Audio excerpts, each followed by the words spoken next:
Hello, friends. This is Dave Hurwitz, executive editor at ClassicsToday.com, here with the 5 greatest. Oh boy, these are the greatest Sibelius recordings. Now, Sibelius has a lot of fans out there, as well he should. His output divides into sort of 3 convenient orchestral categories: symphonies, symphonic poems, incidental music and suites, and then there's like everything else: piano music, chamber music. There's actually a considerable amount of those things, but they aren't major aspects of his output. And so in this particular list, I'm sticking to the categories of orchestral works. If some of you want to include piano works or chamber works, by all means. There are fabulous performances of his string quartets, valses intimes, and even Glenn Gould did some of the piano music. It has its moments, it really does. So it's entirely up to you what you want in and out of this particular list, and I just hope you have a really good time putting it together. I wanted to give a sort of, basic overview of the major stuff, because there are many, many, many fine Sibelius recordings, glorious Sibelius recordings. And this is one of those lists, again, that was very hard to put together because there's just so much good stuff to choose from. And I wanted this exercise, like I said, to be painful. You know, we have to really, really trim and make some difficult decisions because we want to get the really, really best in your view and in mine. So here we go. My 5 greatest Sibelius recordings. Symphony No. 4, coupled to Pohjola's Daughter, possibly Sibelius's greatest symphonic poem, and Finlandia in the version with male chorus. Now, I'm not entirely a fan of the version with chorus, any of the versions with chorus. The words are basically, whoop-de-doo, it's Finland. I mean, who cares? And it doesn't really add anything to the festivities. So that for me is like irrelevant, but it's a bonus on this particular record because it's the Symphony No. 4 that gets the most astoundingly glorious performance. It is magnificently played by the Helsinki Philharmonic, fabulously conducted by Leif Segerstam. Don't confuse it with his Chandos recording, made in Denmark. This is his later Helsinki recording on Ondine Records, and it combines grimness with gorgeousness in equal measure.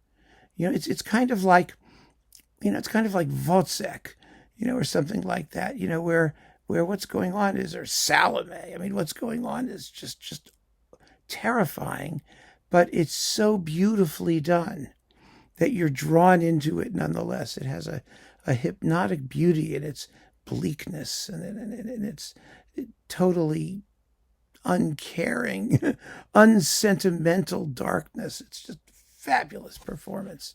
And it's not, one of those versions where you're conscious of the fact that it's going like crazy, crazy slow, or Segerstam's making some point of it. It's just like some sort of primal musical experience. It's just terrific. And the same is true of Pohjola's Daughter, which is just an incredible piece of music.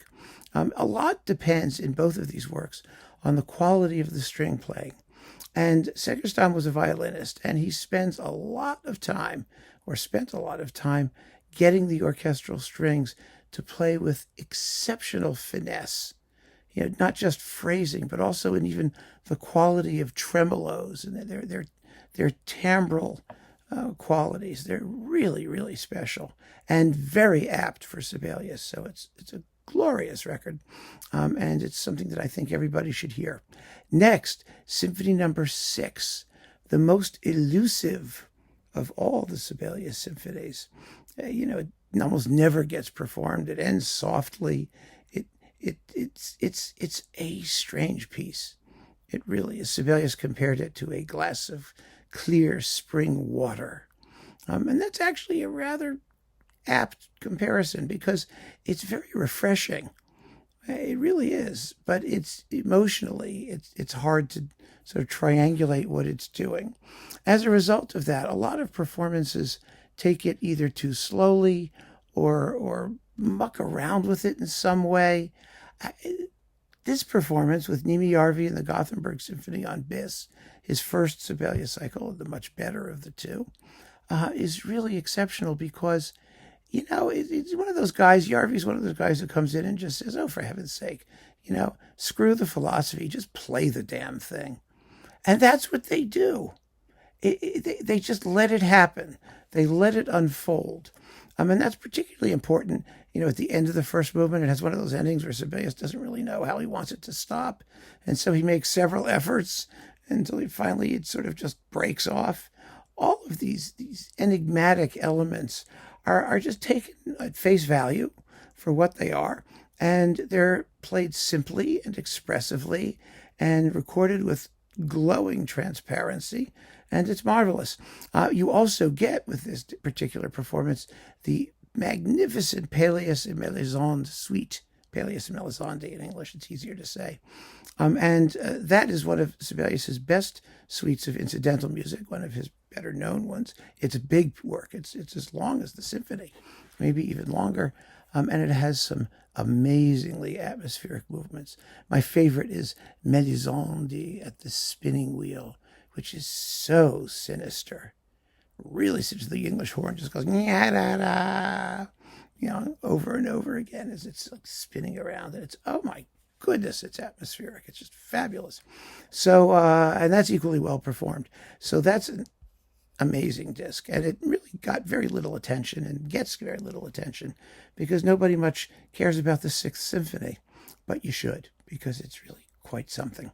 Then the Violin Concerto. Well, Heifetz and Walter Hendl on RCA. I mean, the accompaniment could be more brooding and Sibelian. It could be darker. But the whole point is to get Sibelius. Sibelius is to get Heifetz at his very, very best.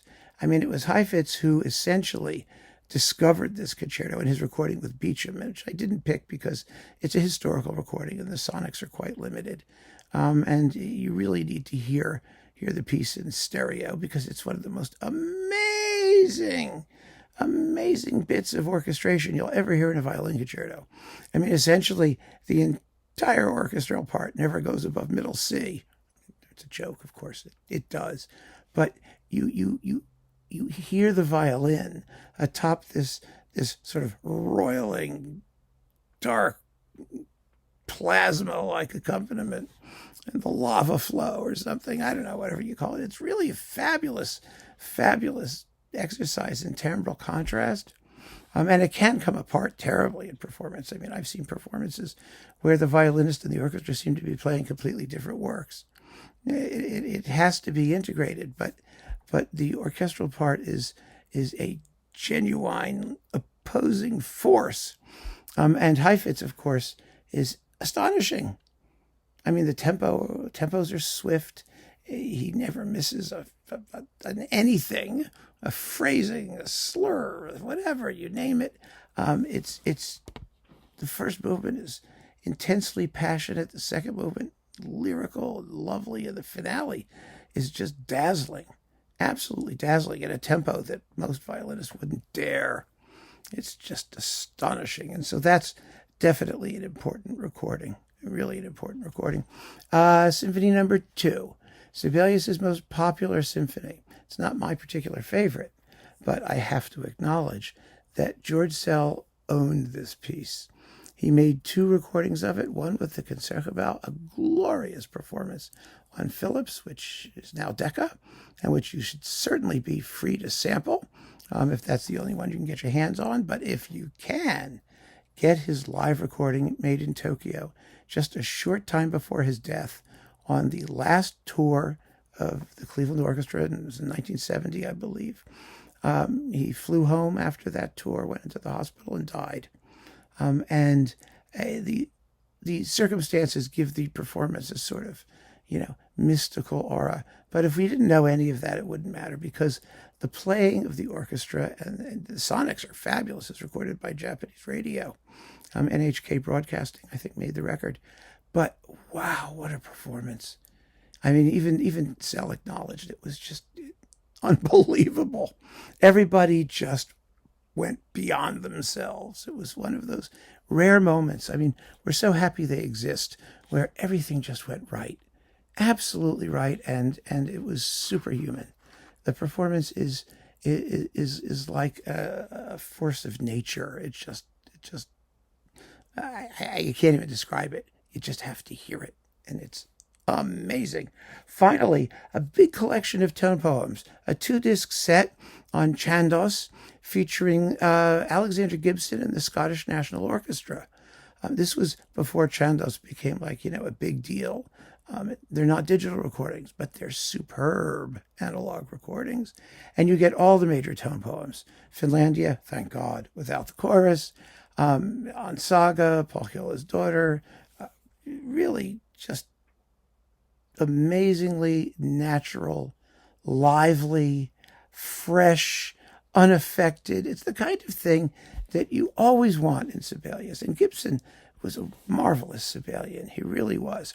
You also get, which for me is the jewel of the set, the best ever performance of Luanotar, which is that 9-minute symphonic poem with soprano solo. It's a combination concert aria and symphonic poem. It was written for the Finnish soprano Aino Akte, who was a very, very famous Salome in her day.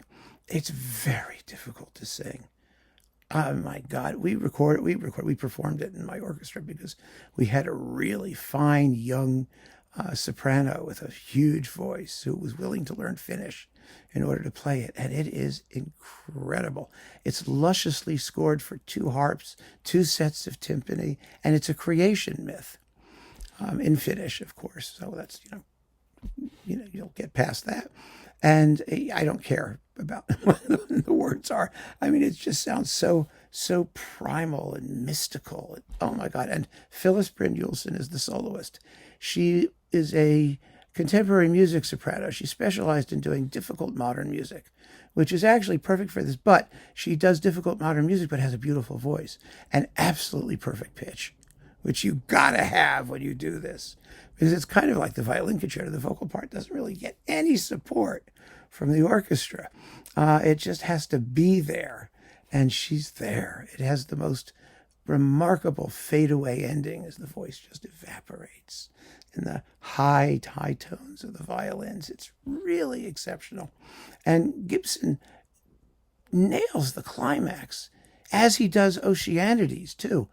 Really, really first-class performances and some rarities that you probably aren't familiar with that you'll really, really enjoy listening to.